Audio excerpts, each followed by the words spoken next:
And our last speaker tonight is historian Claire Wright. Claire's doctoral research was the subject of her first book, Beyond the Ladies' Lounge, Australia's Female Publicans, in which she investigated the women who owned pubs, and far from pubs being no place for women, she found that women have run pubs in Australia since the founding of the colony. Her research on Victoria's goldfields reveals that women were also involved with unfolding history at Eureka, which is usually depicted as a mainly masculine event. And most fittingly tonight, she's also researched the early origins of women's suffrage in Victoria. Please welcome Claire Wright.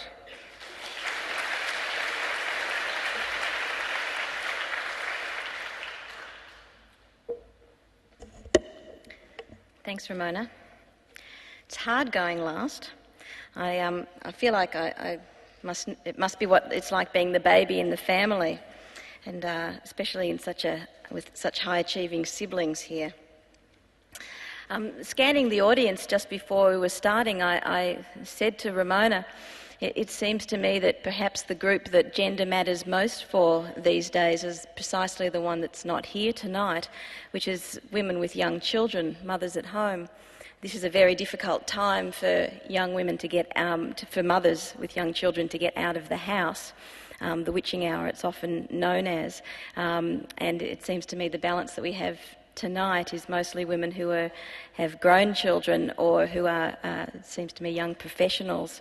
It has been said many times recently that motherhood is feminism's last frontier, but that's not what I'm going to be speaking about. It actually more was, and listening to Dick speak, it made me actually want to acknowledge my husband and thank him for looking after my 3 children tonight, which is what gives me the opportunity to be here. I want to cast our minds back tonight to a chilly winter's eve earlier this year, when a capacity crowd packed the Melbourne Town Hall to see feminist icon Germaine Greer deliver the Melbourne Writers' Festival keynote address.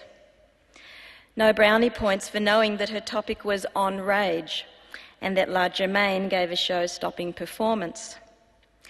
Our Germ's appearance was characteristically controversial, receiving maximum media attention for all the wrong reasons.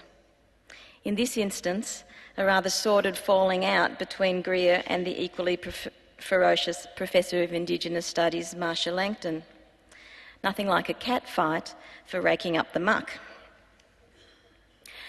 Not that Greer had gender in her steely gaze on that crisp Melbourne night.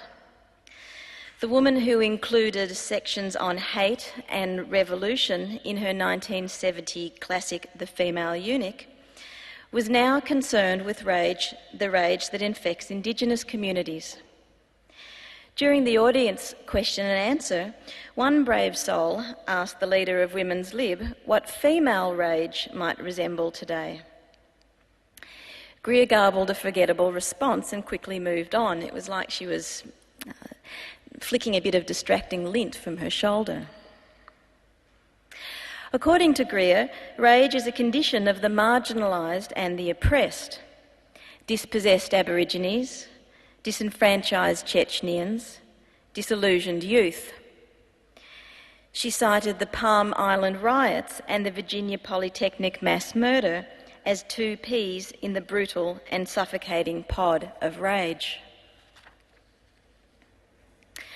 What I want to ask tonight is, what might women's rage look like in 2008? I think it's a valid question, despite Greer's obfuscation.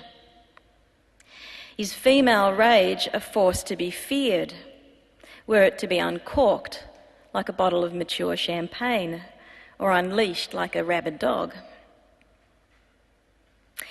If you watch Saturday morning music videos, you could be forgiven for thinking that irate women look like high-class call girls with an expense account and a gold pass to the gym. Hey, isn't one of those shows even called Rage? In this pop culture mass market world, the Pussycat Dolls, who, in case you live under a rock, are 5 very busty, leggy women on the prowl, stomp and karate kick their way down the mean streets of LA, proclaiming, and I wish I could sing this to you, but I'm not much in that field, but they say these lines. When I grow up, I want to see the world, drive nice cars, I want to have groupies. Occasionally,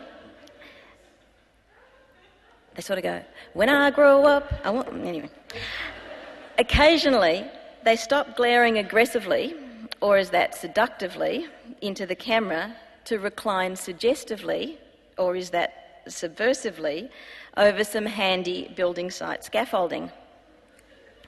The cats, or is that dolls, pussies, are clawing their way to the manifest destiny of female fulfilment. So many mixed messages, so little room for irony.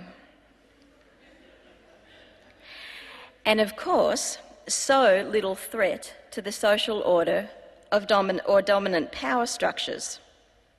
Men in suits like girls in high heels. I was actually watching one of these shows on the weekend because my boys, who are 9 and 11, I finally let them watch video hits again. It was banned in my house for a long time because I didn't want them to think that that's what women looked like or did.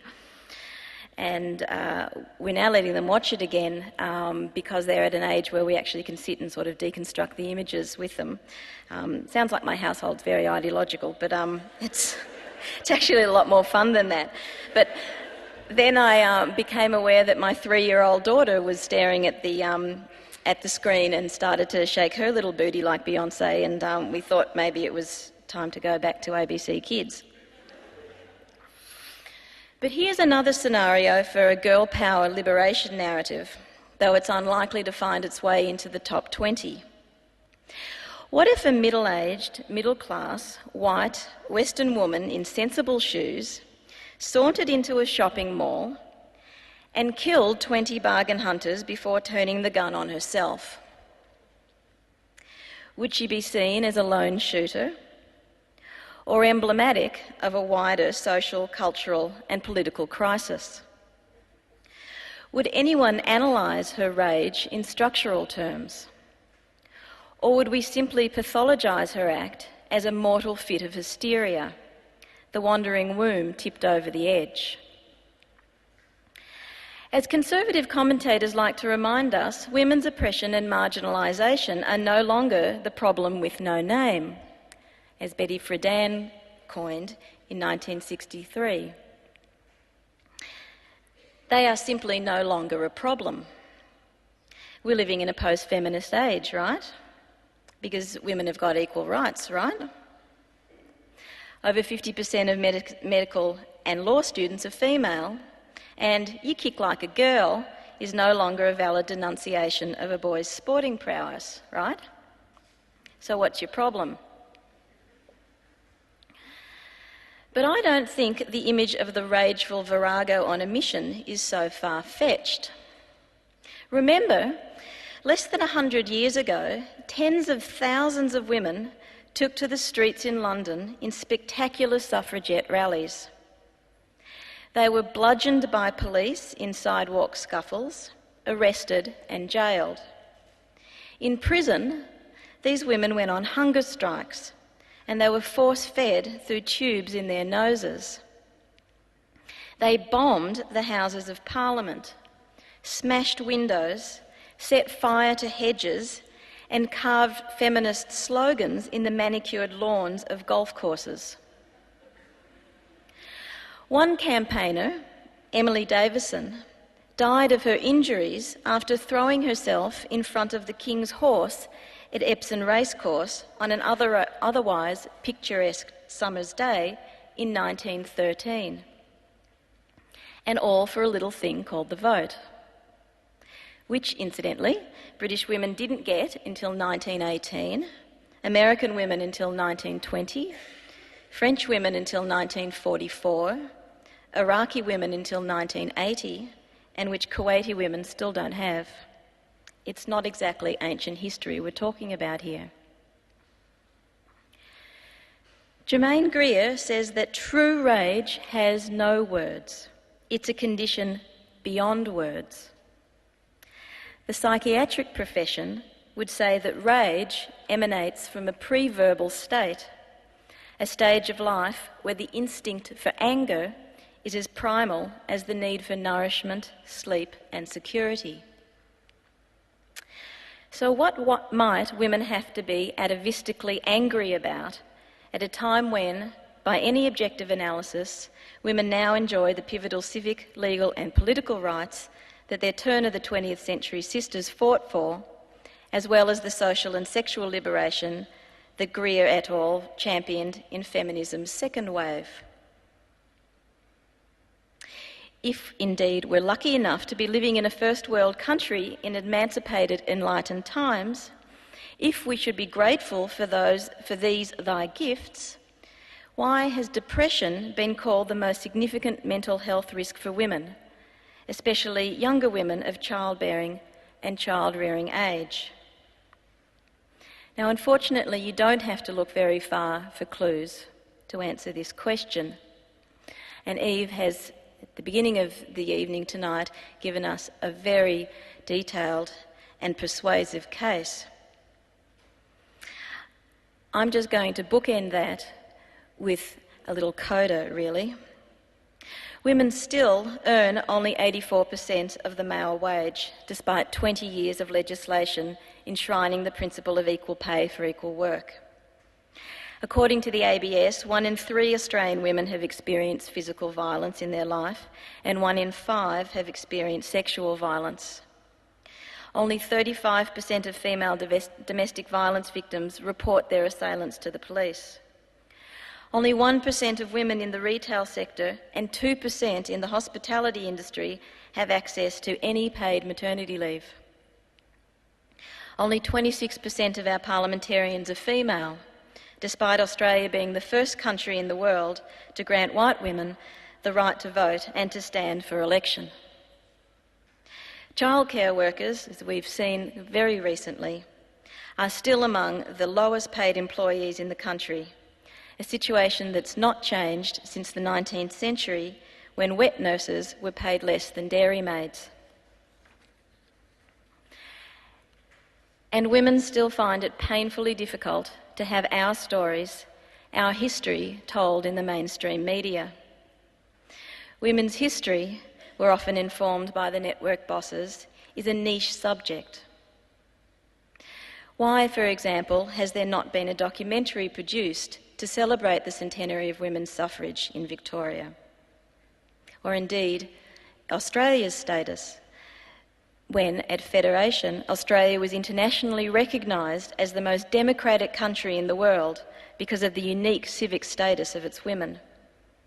To my mind, the 50-year battle to win the vote was a feat of social engineering at least as heroic and mesmerising as any bridge, tunnel, telegraph or dam building. Our nation did not come of age at Gallipoli. It demonstrated its maturity 14 years earlier when it enfranchised women. The motives for aggravation and provocation go on, suggesting that women have still plenty to enrage them. But let's trust that we do truly live in an era when no woman feels so angry or so depressed that a loaded gun or a stampeding horse seems the best solution.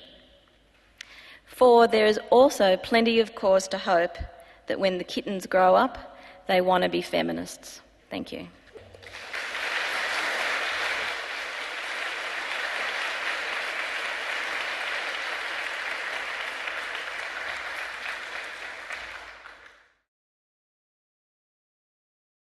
Yes, sir.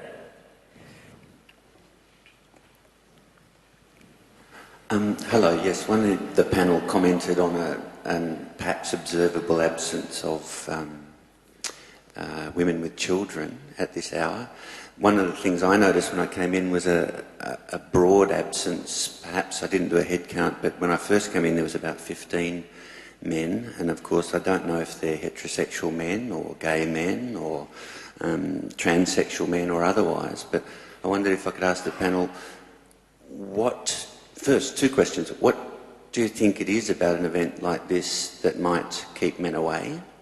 And 2, how might we have more men here next time? Well, I think this is yours.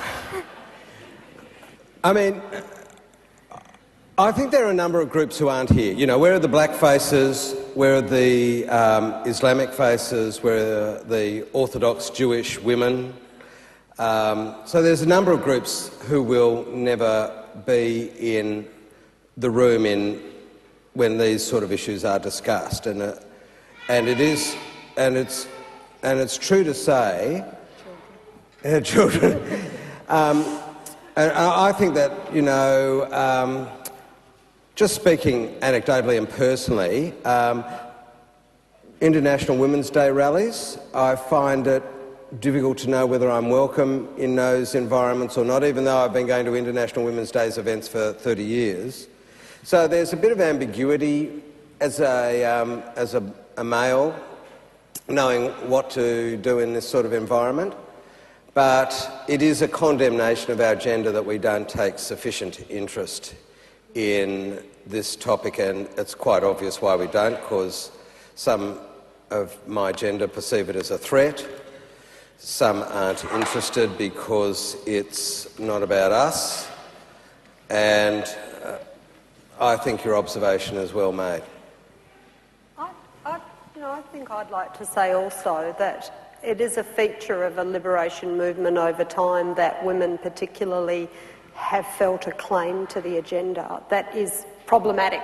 You know, it is problematic because we look at an event like this and it's assumed to be largely in the interests of women, and unless and until we can start to see gender as a problematic construct for us all, then we're going to keep getting... So I endorse your point, exactly, but I'm saying, you know, I think to some extent we have a tradition of regarding gender as a women's concern. We've fought hard to be in that position, so I'm not being critical, but I'm saying we've got to break it open. Because, you know. But the other thing I would say is that as a male, there's been many benefits. You know, a male who's not what you call mega butch, and you know, there's been so many benefits from feminism for me. That narrative has never been brought out in the conversation with men, that, you know, we don't have to be league footballers anymore. When I grew up, it was a sports hierarchy. Brutality was seen as uplifting and glorious. Bullying was institutionalised and applauded. You know, there's been so many benefits for men that haven't been sufficiently recognised or documented. Another question. Yes, thank you. One of the panellists mentioned, I'm sorry, I forget who it was, but mentioned the fact that there are fewer women these days in high-level management positions. I hope I'm not taking you out of context there. But certainly recent figures have suggested that at board level and the pointy end of business there are fewer women in those positions than there were a few years ago. Can I ask any of you to comment on why you might think that trend is reversing, if it is, and because it seems to me, I work in full-time in an industry where there are a lot of younger men and women around me, and that most of those women who do have babies, families come back to work, simply often because of financial pressures, of course, but I would have thought that trend was going to continue, that there would be more women at high-level management and board-level structures, but that doesn't appear to be happening. Can anyone suggest why that would be so? Well, I made the comment, and I also come from a background in HR and OD, and I think it's simple. We've let ourselves off the hook, you know. Affirmative action is it's regarded as sort of politically correct and therefore not, you know, the reality is that the necessary efforts have been stopped. You know, they have been. You see it right across a whole lot of work environments where it's no longer fashionable to engage in the very strenuous policy efforts that are necessary to deliver the kinds of results that we're looking for. Which is not to take away from fabulous gains in some areas, but, you know, we're going backwards. Given there's 100 years of suffrage, why has it been that women's votes haven't been mobilised? Does it mean that women actually regard issues about left-right politics, the economy, work as more important than issues of gender? Well, women don't vote as a bloc. No, why not? Got 100 years to do something about it. Why are we whinging? I mean, it was always one of the paradoxes of suffrage that women having the vote didn't necessarily lead to changes in women's position. Now, someone like Vida Goldstein believed that you needed to have women as part of the political process, and she also believed in a non-party system. So she stood as an independent, and probably through her 5 tilts at gaining a parliamentary seat were defeated because she did that. But her principle was that if you were in a political party, that party interests would always subsume women's interests. And I think actually probably that history has borne that out. There is no single interest women's party in the way that we say have a Greens party. And I'm really taken by Eve's suggestion that every policy that's made should have a kind of gender impact statement. It was really what you were saying in the way that we now are quite familiar with the phrase an environmental impact statement. So I think that that's been one of the problems, that women don't vote as a bloc, and they're not part of the political process in a way that allows them to utilise that power, except in perhaps that way that Australia was known to champion, which was as the femocrat, that women in the political background, in a way, pushing things through the public sector. I don't know, Eve probably can comment more on that. I think, to answer your question, I think the more plum a job is, the harder it is for women to get it. I think women are moving up the levels of the workforce to a certain level. I mean, it's called the glass ceiling. But after that, the competition is enormous. And the biggest competition is for the board seats in the top 200 companies.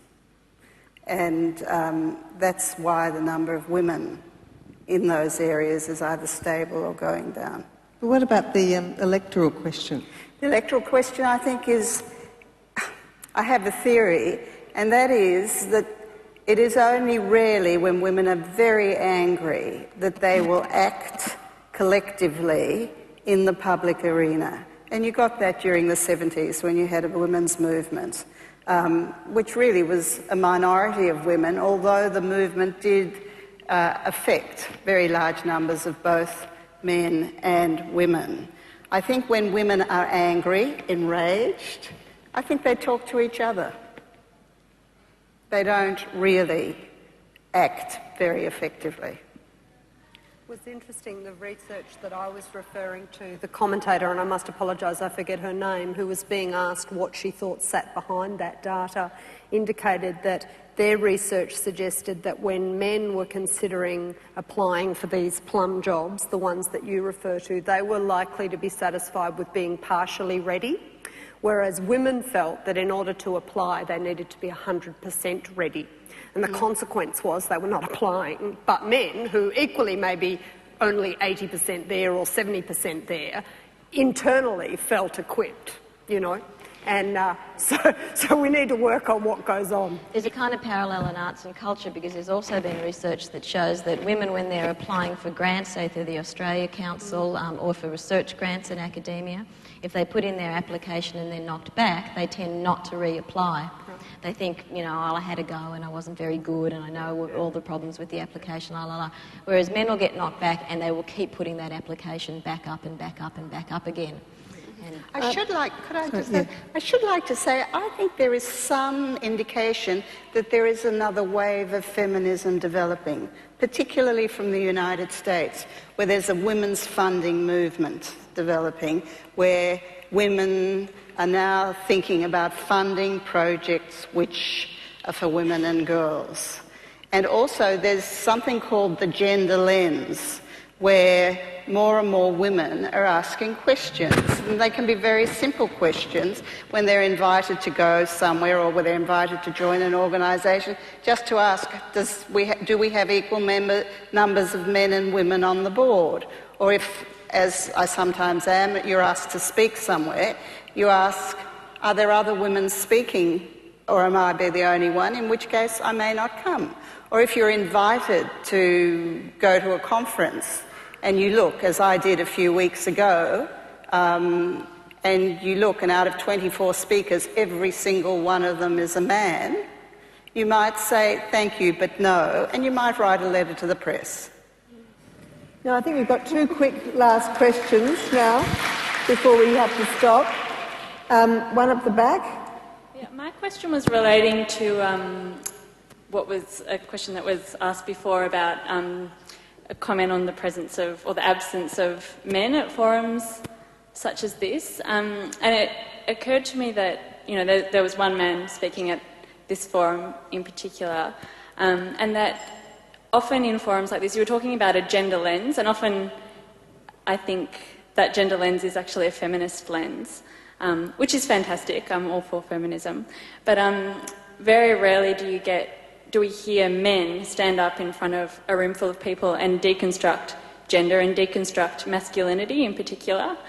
And one of the most amazing sort of forums that I attended where a transgender man, Juan Lamas, was talking about his experience of gender, both femininity and masculinity. And I was blown away by this man standing up there talking about femininity and masculinity and gender and what that means. And I went away and I was like, why was I so moved by that story?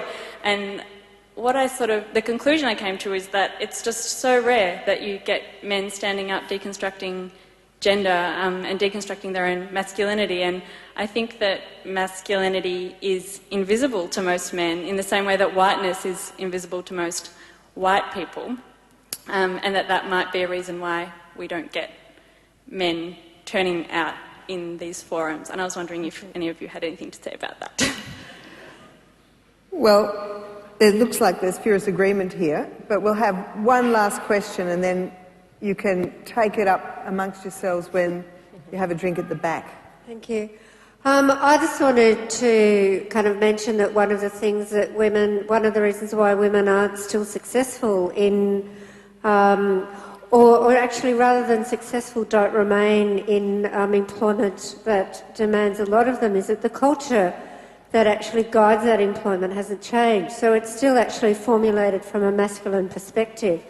So that means that women are still actually required to not work in a culture that will go 50% and adopt some of the different ways that women work, and also then the incredible demand that is put on women's time because they still are the majority of the carers and raising the children. So you have to make a choice between your work environment and raising the children. So I think it's the culture of workplaces, the culture that still actually doesn't change and reflect women's different way of being. That's one of the factors that's still influencing what's happening for women.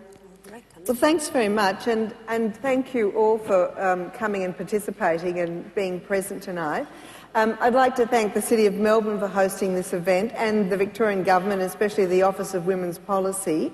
I'd like to remind you that there's a survey form that you can pick up at the back. You could fill that in and you could put your address in if you'd like to be invited to future events. And can you please now thank our panellists for their most enlightening conversations tonight. And stick around and join them up the back. You might be able to have a little word in their ears on the QT, as it were.